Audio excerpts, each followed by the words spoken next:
Hi there.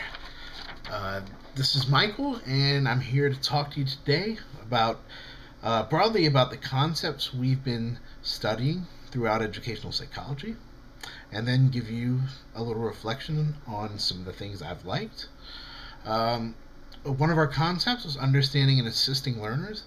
I think one of the best ways to begin to understand learners is to understand learning theories like behaviorism or social learning or constructivism or cognitive learning. So you'll understand that children are learning by interacting with the environment, observing the environment, interacting between peers. They learn indirectly and directly, and they also learn because they want to become smarter cognitively. So they're driven to become smarter, just naturally. Motivation. That's been a huge topic, and it's huge in education.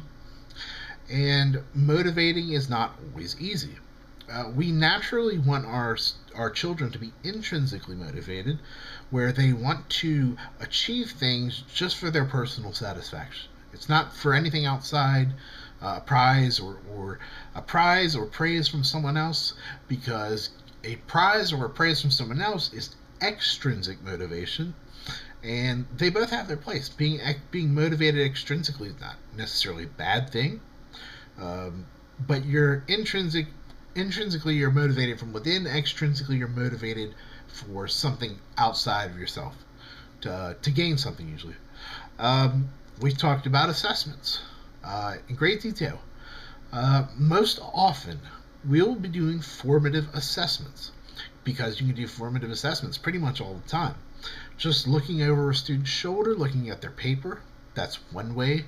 That's a formative assessment. Reading some of their journal entries, those are formative assessments. Giving them a small quiz, exit ticket, or something like that with maybe no weight to it, no weight or points. That's a formative assessment. And formative assessments are really for understanding where you need to scaffold the students.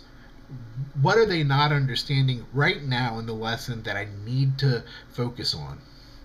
So summative assessments are the opposite. They are quantitative tests. So there's a score involved. It could be a final exam, a standardized test, a unit test, something like that. Usually happens at the end of a class or on a designated day. And summative assessments are what we are really judging our students on now. So they're very important, but formative and summative assessments go hand in hand. To create an inclusive educational environment, you need to welcome diverse backgrounds. And I think a great way to open up, say, if your first day of class, maybe second day of class, have your students each, say their name, talk about a couple things they like. What's their favorite food? What's their favorite place? What's their favorite movie? What's their favorite video game? Something like that. And I think have them talk maybe a little bit about where their parents are from, if they're comfortable with that, and if they might not understand the culture, the concept of culture yet, but I think that everyone's talking about the kind of things they like, and then some of these things they might do with their parents. I think it'll build curiosity through the classroom, and it also begins to form bonds between the kids when they see they have things in common. So it's a great way to start. You also want to make sure your handicapped or disabled students are not getting bullied or mistreated by other students, and you need to have zero tolerance for that. Um, no longer can you call handicapped or disabled students crippled or anything like that. If a student has had half their leg amputated, they're not a cripple. They're a person that had to have their leg amputated, probably for a necessary medical reason. Um, if you have a student in a wheelchair, do not speak to that children as if do not tell them or refer to them as being confined to a wheelchair. They're not confined. They're not stuck there. They can still move. They're not a prisoner to the chair. It's not what it is. So you refer to them as they're a person that uses a wheelchair. So, also meeting the needs of students with learning disabilities is another concept we've covered. I believe the best way to do that is to get the IEP written up, understand where the weaknesses are, the problems are, and then you'll know what you need to address. And then it's a matter of the teacher working with the school psychologist to create really great differentiation materials for them so they can hopefully keep up with the rest of the class. But they will also be um, also be meeting more one-on-one with their teacher. I think that would be a great help, and also have time one-on-one with the school psychologist. See, what I've seen is usually the psychologists, they take a group and they work with 4 or 5 kids at a time, and one-on-one would be better, of course. But that leads into my reflection.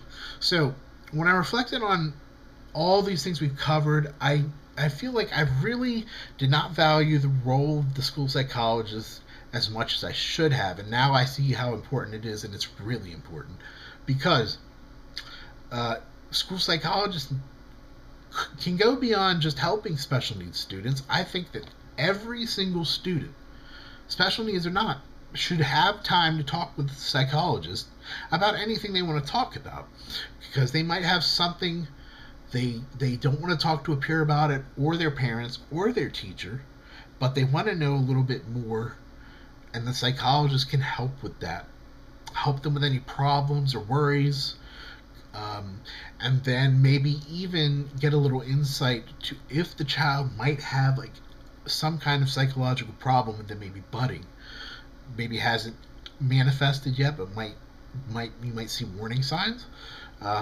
But I think it would be great for kids to have time to talk with someone in an informal way, so just a relaxed conversation. That would be great. My favorite concept of everything we've done is cultural intelligence. I love that concept because I just think it's so neat that, like, person being smart in America doesn't mean they're smart in Philippines. I'll give you an example. In the Philippines, where I have been before, to very rural location, respect is very important, and people like kids will show respect by touching an elder's hand to their head like that. They bow down to them, and cultural intelligence there is more about being a great survivalist and kind of avoiding problems. And coexisting without causing problems. In the United States, we show respect. We don't show it through like gestures or anything like that. Really, I don't believe. And here in the United States, we want different characteristics for our kids. We want our kids to be headstrong. We want them to be confident. Modesty is good, but we want confidence more than anything else, because we attribute confidence with success. And so smarts here are one thing, smarts in another place is something totally different.